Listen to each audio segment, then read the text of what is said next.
నమస్తే రమగారు. నమస్తే జయ. రమగారు, విక్రమ బేతాళ కథలు ఆ మధ్య ఎప్పుడో చెప్పుకున్నట్టు గుర్తు. ఎందుకంటే ఈ మధ్య మనం సిరీస్ లోకి వెళ్ళిపోయాం. కాశీ మజిలీలు ఇవన్నీ చెప్పుకుంటూ ఉన్నాం కదా. సో విక్రమ బేతాళాలు ఏమన్నా ఉంటే ఒక కథ చెప్పుకుందామండి. ఒరిజినల్ కథ చెప్దాం. రైట్. అంటే కథలు మొదలైనప్పుడు తర్వాత కల్పిత కథలు మనం చాలా చెప్తాం. చందమామలో పడినవి. చందమామలో కొన్ని ఒరిజినల్స్ వచ్చినాయి. మనం కథా సరిత్సాగరంలోనే అంటే మన బృహత్ కథలోనే ఈ కథలు ఉన్నాయి. విక్రమార్కుడివి. అందులో విక్రమార్కుడు పేరుండదు. త్రివిక్రమ దేవుడు అనేవాడి కథలు అనమాట. అవన్నీ బేతాళుడితోటే మాటలు, బేతాళుడు ఎగిరిపోవటము అవన్నీ కూడా ఉంటాయి. సేమ్ కథలే. తర్వాత దాన్ని మనం విక్రమార్కుడు బేతాళుడుగా మార్చుకున్నాం. సో ఒరిజినల్ కథల్లో నుంచి ఓ కథ చెప్తాం. ఏం చెప్దాము? పూర్వం అదే ఇప్పుడు విక్రమార్కుడు సంగతి చెప్పాలిగా. ముందు పట్టుబదలని విక్రమార్కుడు మళ్ళీ వెనుదిరిగి శ్మశానం లోపలికి నడిచాడు. ఆ చెట్టు దాకా వెళ్ళాడు. చెట్టు పైకెక్కి ఆ పైనున్న మృతదేహాన్ని కళేబరాన్ని బేతాళుడు ఆవహించి ఉన్న దాన్ని భుజాన్ని వేసుకున్నాడు. దిగాడు. కత్తి చేత పుచ్చుకుని నడుచుకుంటూ వెళ్తున్నాడు. దీన్ని ఆవహించుకుని ఉన్న బేతాళుడు పక్కపక్క నవ్వాడు. ఎంత ఓపికవి నీకు! ఎన్ని విధాలైనా సరే నువ్వు మళ్ళీ మళ్ళీ వస్తూనే ఉన్నావు. సరే నీకు మార్గాయాసం తెలియకుండా ఒక కథ చెప్తానన్నాడు. సరే ఏం చెప్పాడు కథ? పూర్వం తామ్రలిప్తి అనే ఒక నగరంలో ఒక వ్యాపారస్తుడు ఒక ఆయన ఉండేవాడు. అయితే ఆయనకి హిరణ్యవతి అని భార్య. ఆ హిరణ్యవతి ద్వారా ఆయనకి ధనవతి అని ఒక అమ్మాయి పుట్టింది. ఈ పిల్ల చాలా అందమైన అమ్మాయిట. భలే బాగుండేది. అయితే ఒక మంచి రాజా మహారాజాలు ఎవరికైనా వివాహం చేయాలని ఎక్కడెక్కడో ఇవ్వాలని అట్లా ఊహించుకునేవాళ్ళు. పిల్ల అందమైన పెళ్ళి ఉండేసరికల్లా వీళ్ళకి పెళ్లి సంబంధం, మంచి మొగుడు వస్తాడో రాడో అలాంటి బెంగలు కూడా ఉంటాయి.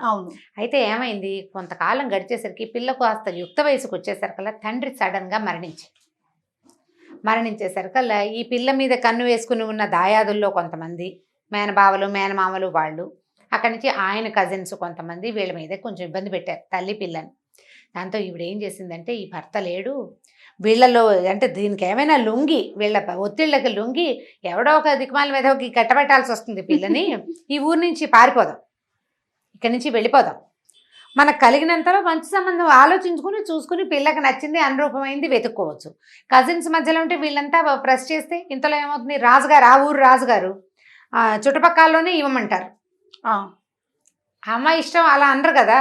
నీకు భర్త లేడు, కూతురు ఒకతే, మగ పిల్లలు లేనప్పుడు ఒక అండగా ఉండే వాళ్ళకి చూసి ఇచ్చేసేయాలని రాజు కూడా ప్రెస్ చేస్తాడు.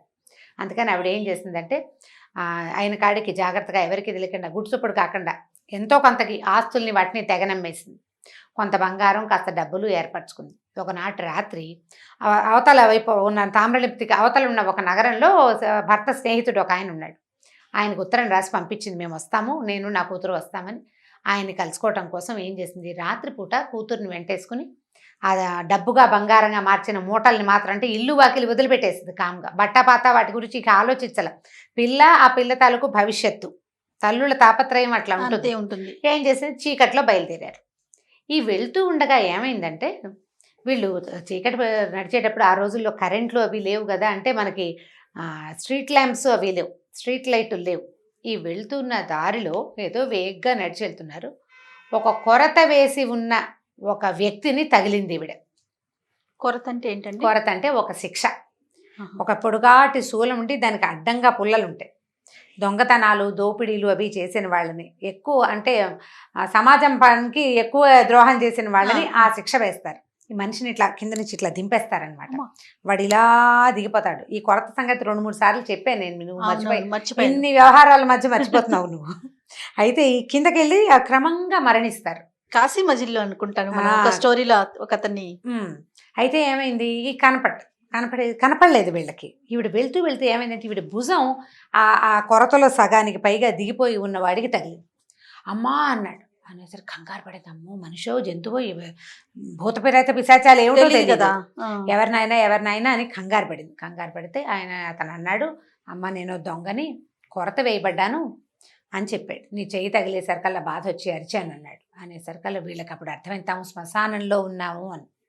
ఆ శిక్షలు సాధారణంగా వధ్యస్థానాలు, ఇలా అంటే శిక్షలు మరణ శిక్షలు విధించే స్థానాలు శ్మశానాలకి దగ్గరగా ఉంటాయి. సరే ఎవరినైనా ఏమిటినైనా ఏం చేసావంటే, నేను దొంగనని చెప్పాడు వివరంగా. చెప్పి ఏమన్నాడు, అమ్మ నువ్వెవరు ఏమిటంటే, ఈవిడ ఇంకేం చేస్తుంది, ఎవరికి చెప్పుకునేందుకు దిక్కు లేదు, ఆ ఊళ్ళో ఎవరికి చెప్పినా నేను పారిపోతున్నాను పిల్లతో సహా అంటే ఎవరో ఒకళ్ళు ముప్పందించేస్తారు. కడుపులో పెట్టుకుని ఉంది ఆవిడ. ఎవరో ఒకళ్ళకి చెప్పుకోవాలి. ఈ వధ్యస్థానంలో కొరత మీద ఉన్నవాడు తీసుకెళ్ళి తన రహస్యాన్ని ఎవరికి చెప్తాడు?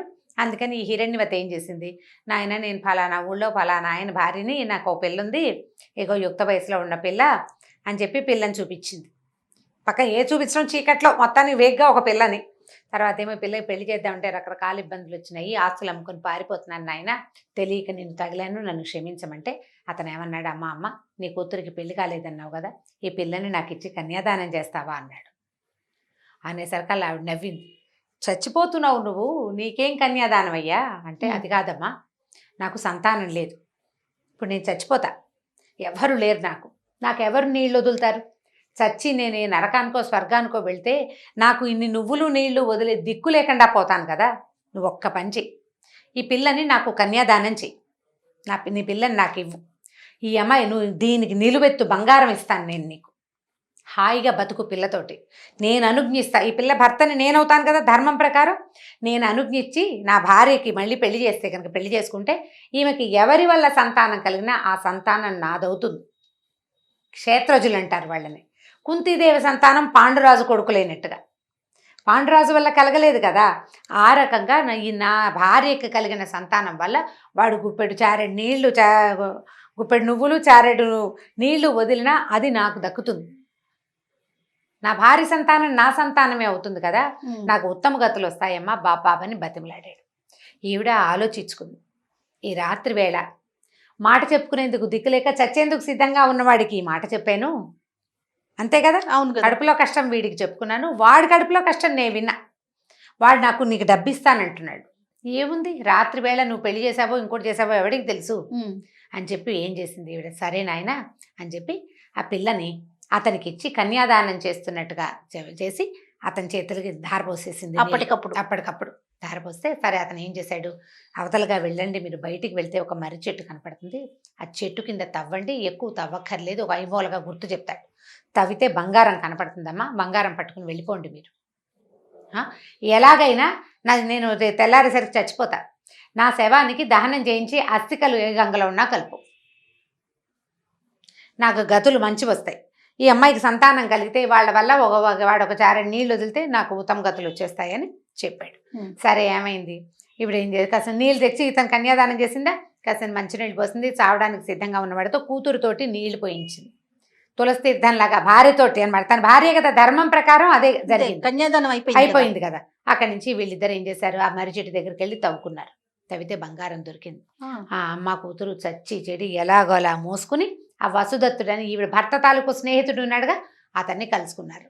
ఇట్లా ఎవరో దారైపోయేవాడి బంగారం వీళ్ళు తెచ్చుకున్నారని అతను అనుకోలే, వీళ్ళదే బంగారం అనుకున్నాడు, చెప్పలేదు వాళ్ళు ఆ రహస్యం అతనికి.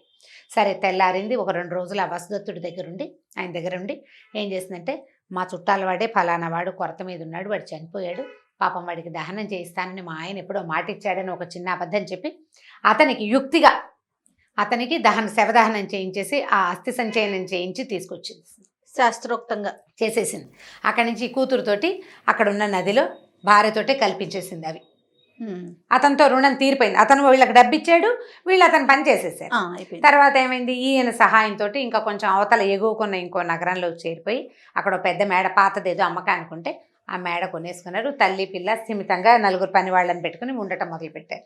ఈవిడేంటి, ఇప్పుడు కొత్త ఊళ్ళోకి వెళ్ళాం, చుట్టుపక్కల 4 స్నేహం చేయాలి, రాజుగారి దగ్గర కొంచెం మర్యాద నేర్పాలి, అక్కడ పెళ్లి సంబంధాలని ఫలానా ఊరు అని ముందు చెప్పినా చెప్పపోయినా గోత్రం భర్త ఎలాగూ లేడు, గోత్రనామాలు చెప్పుకుని మెల్లిగా పిల్లకి పెళ్లి సంబంధం చూద్దాం అనుకునేసరికల్ ఏమైంది, ఒకనాడు ఈ పిల్ల కూతురు ధనవతి చాలా అందమైన పిల్ల అని చెప్పాం కదా, ఓ వాకిట్లో నిలబడి చూస్తుంటే ఒక బ్రాహ్మణ అబ్బాయి అటు వెళ్తూ కనపడ్డాడు. అతని పేరు చిన్నస్వామి, చాలా అందంగా ఉన్నాడట. ఈ అమ్మాయి ఏం చేసింది, అమ్మ అతను చూడవే ఎంత బాగున్నాడు, అలాంటి వాడికి ఇచ్చి పెళ్లి చేయవే నన్ను అని అడిగింది. ఈవిడేమనుకుంది, పిల్లకి ఏమిటి అందమైన పిల్ల, దానికి అనురూపమైన వరుడు కావాలంతే, ఆల్రెడీ పెళ్ళైపోయిన పిల్ల రహస్యంగా. సరే ఏం చేశారు, చెలికత్తెని పంపించింది అమ్మాయి, మన ఇంటికి రమ్మని పిలవమని. చెలికత్తె వెళ్ళి అడిగింది, ఏమండి మలానా హిరణ్యవతి గారు అమ్మాయి ఇక్కడ మేడను చూసారు, ఆ మేడ వాళ్ళదే పచ్చమేడ, వాళ్ళ అమ్మాయి ఎంతో అందంగా ఉంటుంది, మిమ్మల్ని ప్రేమించింది, మీరు నచ్చారు ఆవిడికి, మా ఇంటికి రండి అని పిలిచేసరికల్లా ఈయన అన్నాడు, నేను ఊరికే ఎందుకు వస్తాను, నాకు డబ్బులు కావాలి, ఇస్తుందేమో కనుక్కోమన్నాడు. ఈ చిన్న స్వామి అనేవాడు ఉన్నాడు కదా, వీడికి ఆ ఊళ్ళో ఒక మంచి పేరున్న నృత్యాంగన అంటే ఇష్టం, హంసావళి దాని పేరు. ఆ హంసావళికి ఒకరోజు ఆవిడతో స్పెండ్ చేయడానికి 700 వరహాలు ఆవిడ తాలూకు ఖరీదు. ఒకసారి 2 సార్లు వెళ్తే 700 పట్టుకురా లేకపోతే వెళ్ళిపోమన్నారు వాళ్ళు. వీడికి వీళ్ళ నాన్న దగ్గర డబ్బులు లేవు, వాడికేం పెద్ద సంపాదన లేదు, పిల్లాడు అందంగా ఉన్నాడు అంతే, ఒట్టందంతో ఏం చేస్తావు, కోరుకు తింటారు, డబ్బులు కావద్దు. అక్కడి నుంచి ఈ 700 కావాలి వీడికి. వీడేమనుకున్నాడు, పచ్చమేడ అంటే చాలా పెద్ద మేడ, వాళ్ళ దగ్గర డబ్బులు ఉంటాయి, ఇది ఎవరితో మనని పిలుస్తుంది కదా, పోనీ వెళ్ళి చూసి ఆ 700 ఇస్తుందేమో కనుక్కుందాం, వర్కౌట్ చేయడానికి ప్లాన్ చేశాడు. అక్కడి నుంచి ఆ చెలికెత్తపోయి, అమ్మ ఆయనకి డబ్బులు కావాలటమ్మా, ఆయన ఏదో డబ్బు అవసరంలో ఉన్నాడంటే, ఎంత కావాలంటే అంత ఇస్తాను రమ్మనేసరికల్లా అతను ఈ అమ్మాయి దగ్గరకు వచ్చేసాడు. శాస్త్రంగా వివాహము పాడు ఏమీ లేదు, కానీ అతను వీళ్ళతోటి ఉన్నాడు కొద్ది రోజులు. ఉన్న తర్వాత ఈ 700 చేర్చిక్కించుకుని మళ్ళీ తిరిగి చూడకుండా వెళ్ళిపోయాడు. సరే, ఇప్పుడు మగవాళ్ళు అయితే వెళ్ళిపోతారు, ఆడవాళ్ళకి అవకాశం తప్పించుకునేందుకు లేదు కదా. ఈ అమ్మాయి కాస్త గర్భవతి అయింది. గర్భవతి అయ్యేసరికి వీళ్ళకి ఏం చేయాలో తెలియలేదు. సరే, గర్భానికి ఏమిది, పెరిగిపోతుంది ఆటోమేటిక్గా. అమ్మాయి రోజు శివాలయానికి వెళ్ళి ఏడిచేది, వాడెవడికో రాత్రిపూట నన్ను కన్యాదానం చేయటం ఏమిటి, వీడెవడినో ప్రేమిస్తే వీడు నా కొంప ముంచి వెళ్ళిపోవటం ఏమిటి, ఈ గర్భము నేనేం చేయను అని శివుడికి రోజు ప్రార్థించేది. పురిటినాటి రాత్రి ఆ పిల్లాడు పుట్టంగానే ఆ రోజు రాత్రి పరమశివుడు కల్లో కనపడ్డాడట.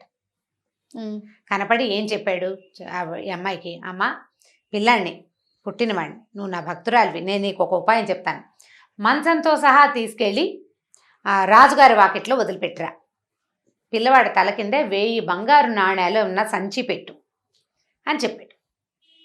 ఈ అమ్మాయి ఏం చేసింది, తెల్లవారకుండానే, రాత్రి చీకటి పడుతుండగా డెలివరీ అయింది, తెల్లవారకుండానే పిల్లాడిని ఎత్తుకుని వాడికి చిన్న మంచంతో ఆ 1000 బంగారు నాణ్యాలు సంచులు పోసి, డబ్బు ఉంది వీళ్ళ దగ్గర, ఆ డబ్బు ఎక్కడిది, దొంగ ఇచ్చింది. ఆ డబ్బుతో ఈ పిల్లాడిని ఎత్తుకెళ్ళి రాజుగారి వాకిట్లో వదిలిపెట్టి వచ్చేసారు. తల్లి పిల్ల ఇద్దరు కలిసి నిశ్శబ్దంగా ఇంటికి వచ్చేసారు. వీళ్ళ దారిని వీళ్ళు ఉండటం మొదలుపెట్టారు. అక్కడ చేరాడు కదా, వాకిట్లో రాజుగారి వాకిట్లోకి చేరాడు. ఈ రాజుగారి వాకిట్లో చేరేసరికి రాజుకి తెల్లవారుజామున కల వచ్చింది. ఆయనకి సంతానం లేదు. ఆ రాజుగారి పేరు సూర్యప్రభువు. ఆయనకి పిల్లలు లేరు. తెల్లవారుజామున, ఓ రాజాలే, నీకోసం ఒక పిల్లవాడు సిద్ధంగా ఉన్నాడు, బంగారంతో దొరుకుతాడు బిడ్డ, వాడిని పెంచుకోను, వాడిని ఈ రాజ్యానికి రాజుని చెయ్యి అని ఒక మాట వినపడింది. ఏదో కల్లో వేగ్గా వినిపించింది. అవునో కాదో చూద్దామని ఈయన లేచి బయటకు వచ్చేసరికల్లా కోటగా గుమ్మం వాకిట్లో మంచము, పసిబిడ్డ మంచము, దాని వాడి ఎత్తికింద 1000 నాణ్యాలు కనిపించింది. 1000 నాణ్యాలు అంటే అది చిన్న సొమ్ము కాదు. ఆ పిల్లల్ని అలాంటి 10 మంది పిల్లల్ని ఈజీగా పెంచేసేయచ్చు. అక్కడి నుంచి ఇంత సంపదతోటి దొరికేసరికల్లా పిల్లాడికి చంద్రప్రభువు అని పేరు పెట్టి రాజుగారు పెంచుకున్నాడు. వీళ్ళకి తెలిసింది మన రాజుగారు పెంచుకుంటున్నాడు, ఇంకా ఏం పర్వాలేదు అని. వీళ్ళ దారిని వీళ్ళు ఇప్పుడు ఎలాగో తమ పిల్లాడే, ఏదో ఒకటి జరగాల్సింది జరుగుతుంది అనుకున్నారు. తల్లి పిల్ల వాళ్ళ దారిన వాళ్ళు ఉన్నారు, పెద్దవాళ్ళు అయిపోయారు, వాళ్ళ కథ అయిపోయింది. రాజుగారి దగ్గర చేరాడు కదా, పిల్లాడు చక్కగా పెద్దవాడయ్యాడు, పిల్లాడు చక్కగా అందంగా, తల్లి అందమైంది, తండ్రి ఇంకా అందమైన వాడు, పిల్లాడు కూడా అందంగా చక్కగా చందమామల్లే ఉండేవాడు. రాజుగారు అన్ని రకాల విద్యలు నేర్పించారు, పెంచుకున్నారు కదా. ఈ పెంపకం హడావిడి, పిల్లాడు కాస్త పెద్దవాడయ్యాడు. కొంచెం బాగా పెద్ద అయ్యేసరికి ఆయన ఏం చేశాడు, తన రాజ్యాన్ని ఉత్తరాధికారి అయిన ఈ పిల్లాడికి అప్పచెప్పి ఆయన కాశీలో నివసించడానికి వెళ్ళిపోయాడు రాజు. కొంతకాలం అయ్యాక రాజుగారు ఆ ఊళ్ళో మరణించాడు. మరణిస్తే ఖబర్ వచ్చింది, రాజుగారు మరణించారంటే. అయ్యో, దహనక్రియలు చేయడానికి మేము ఇంత దూరంగా ఉన్నాము, సరే దహనక్రియలు అయిపోతాయి, ఎవరో చేసేస్తారు దగ్గరున్న వాళ్ళు, కానీ పిండ ప్రదానం చేయాలి కొడుకు. అందుకని నేను నాన్నకి వదలటం కోసం నేను వెళ్తానంటే ప్రజలు వీళ్ళు మంత్రులు అంతా వద్దు నువ్వు ఎందుకు అంత దూరం వెళ్ళటమని అన్నారు. కానీ అతను ఒప్పుకోలేదు. నేను దొరికిన బిడ్డని పెంచి రాజ్యాన్ని ఇస్తే ఆయనకి నీళ్ళైనా వదలద్దా నేను కనీసం, ఆయన ఎంత వానప్రస్థానికి వెళ్ళిపోతే మాత్రం నేను చేయాల్సిందేనని ఇతను కొంతమంది సైన్యం కాస్త సహాయకులతోటి బ్రాహ్మణులతోటి కలిసి రాజుగారు అక్కడికి వెళ్ళాడు. వెళ్ళేసరికల్లా సరే గయలో శ్రాద్ధం చేయాలనుకున్నారు. ఆయన కాశీలో మరణించాడు కదా, గయా శ్రాద్ధం విశేషం కదా. ఈ మిగిలిన ఉత్తరక్రియలు విధానాలన్నీ అయిన తర్వాత రాజుగారు ఆ పిండాన్ని జలంలో వదిలిపెడతారనమాట. పిండం చేయటం అంటే ఏమిటి, ఆ పిండం అంటే ఇదేదో బ్యాడ్ వర్డ్గా ఉంటుంది, ఏమి లేదు, పప్పు ఉండ ఒకంత ముద్ద. ఈ ముద్దని నీటిలో వదలబోయాడు. వదలపోతే 3 చేతులు వచ్చినాయట పైకి, ఇలాగా 3 చేతులు వచ్చినాయి. 3 చేతులు చూసరికల్ నిర్ఘాంతపోయాడు. ఏ చేతిలో ఈ పిండాన్ని పెట్టాలో తెలియదు రాజుకి. ఆ బ్రాహ్మలంతా చుట్టుపక్కల చేరిన వాళ్ళంతా చూశారు. 3 చేతులు చూస్తే మొదటి చేతికి ఇనప మేకు గుచ్చుంది. అంటే వీడు దొంగ. ఆ దొంగతనం చేసిన వాళ్ళకి వేసే శిక్ష ఏంటి? ఈ చేతుల్లో మేకులు కొడతారు. అది నల్లటి చెయ్యి తాడుగట్టుంది, అంటే మొదటివాడు దొంగ. రెండో వాడి చేతికి పవిత్రం ఉంది, అంటే దర్భతో చేసినటువంటి ఉంగరం. రెండోది బ్రాహ్మడి చెయ్యి. మూడోది కంకణాలు, ఉంగరము, రాజముద్రికతో ఉన్న చెయ్యి రాజుగారి చెయ్యి. 3 చేతులు వచ్చింది. వీళ్ళ ముగ్గురులో నా తండ్రి ఎవరు అనేది రాజుగారు డిసైడ్ చేసుకోలేక నిర్ఘాంతపోయాడు. ఇప్పుడు బేతాళుడు అడిగాడు, ఎవరికి ఇవ్వాలి? విక్రమార్కుణ్ణి. ఇప్పుడు ఈ ముగ్గురులో ఈ రాజుకి తండ్రి ఎవరు, అతను ఎవరికి ఈ పిండాన్ని పెట్టాలి అనేసరికి రాజు చాలా బాగా తెలివిగా చెప్పాడు. అసలు అందులో గుంజాటనే లేదు. మొట్టమొదట కన్యని వివాహం చేసుకున్నాడు కదా, కన్యాదానం తీసుకున్నవాడే ఈ పిల్లాడికి తండ్రి. అదేలాగా అన్నాడు బేతాళుడు. ఎలాగా అంటే, కన్యని పెళ్లి చేసుకున్నాడు. భార్యకి నువ్వు ఇంకొకటి ద్వారా సంతానాన్ని పొందు, ఆ సంతానం నాదవుతుందని అనుజ్ఞ ఇచ్చిన వాడు నిజమైన తండ్రి. ఇప్పుడు చిన్నస్వామి ఉన్నాడు, అతని వల్లే ఈ కుర్రాడు కలిగాడు. కానీ అతను ఏం చేశాడు? డబ్బుల కోసం వచ్చాడు ఇక్కడికి, అంతే. అంటే తనని తను అమ్ముకున్నాడు, కాబట్టి వాడికి హక్కు లేదు. కన్న తండ్రి అయినప్పటికీ, ఫిజికల్గా వాడే తండ్రి అయినప్పటికీ అతనికి అవకాశం లేదు. ఇప్పుడు రాజుగారు ఇతని రాజ్యానికి రాజుని చేశాడు, కానీ ఈ పిల్లాన్ని దేంతో పెంచాడు? 1000 బంగారు నాణ్యాలతోటి పెంచాడు. ఆ డబ్బు ఎవరిది? మొదట అతనిది. ఇప్పుడు పిల్లవాడి తల్లి, పిల్లవాడి పెంపకానికి సరిపడా డబ్బు, వీడు కలగడానికి ఆజ్ఞ, ఈ 3 ఇచ్చినటువంటి దొంగే రాజుగారి పిండానికి అర్హుడు. మిగిలిన వాళ్ళిద్దరికీ అర్హత లేదు. వాళ్ళిద్దరూ అతని తండ్రులు కాదు. ఇతనే తండ్రి. కన్నవాడు పెంచినవాడు కాకుండా ఆజ్ఞ ఇచ్చిన వాడే తండ్రి అవుతాడని చెప్పాడు రాజు. బేతాళుడు మెచ్చుకున్నాడు. అబ్బా శభాష్, చాలా బాగా చెప్పావు, కానీ నువ్వు మౌనభంగం చేసావు, మాట్లాడేవు కదా, కాబట్టి నేను వెళ్ళిపోతున్నా అని చెప్పేసి ఒక్క ఉదుటున ఈ దేహంతో సహా బేతాళుడు ఎగిరి మళ్ళీ మరిచెట్టెక్కేశాడు. కథ మళ్ళీ మొదలైంది. విక్రమార్కుడు మళ్ళీ వెనుదిరిగి 4 అడుగులు శ్మశానం లోపలికి వేశాడు. కథ కంచికి మనం ఇంటికి. చాలా బాగుంది. ఇవి ఒరిజినల్ సిరీస్ ఒరిజినల్. ఎన్ని ఉంటాయండి ఒరిజినల్? అవి 24 ఏమో అని అనుకుంటున్నా. ఓకే, నేను చెప్తాను. చివరి కథ చెప్పి ఏం చేద్దాం, ఒక 5-6 ఒరిజినల్స్ నుంచి ఒక 5-6 కథలు చెప్దాము కనీసం. అంటే కొన్ని ఇంతకుముందు మనం చెప్పుకున్నామండి. ఒక 5-6 ఈజీగా చెప్పుకోవచ్చు మనం. అది చెప్పాక చివరి కథ చెప్పి ఇంకా విక్రమార్కుడు చెప్పను అని చెప్తా. రైట్. థ్యాంక్ యూ రమ్మ గారు. ఇంకో స్టోరీతో కలుద్దాం. బాయ్ అండి. ఈ వీడియో కనుక మీకు నచ్చినట్లయితే లైక్ చేయండి, షేర్ చేయండి. మరిన్ని వీడియోస్ కోసం మా ఛానల్ని సబ్స్క్రైబ్ చేసుకోండి.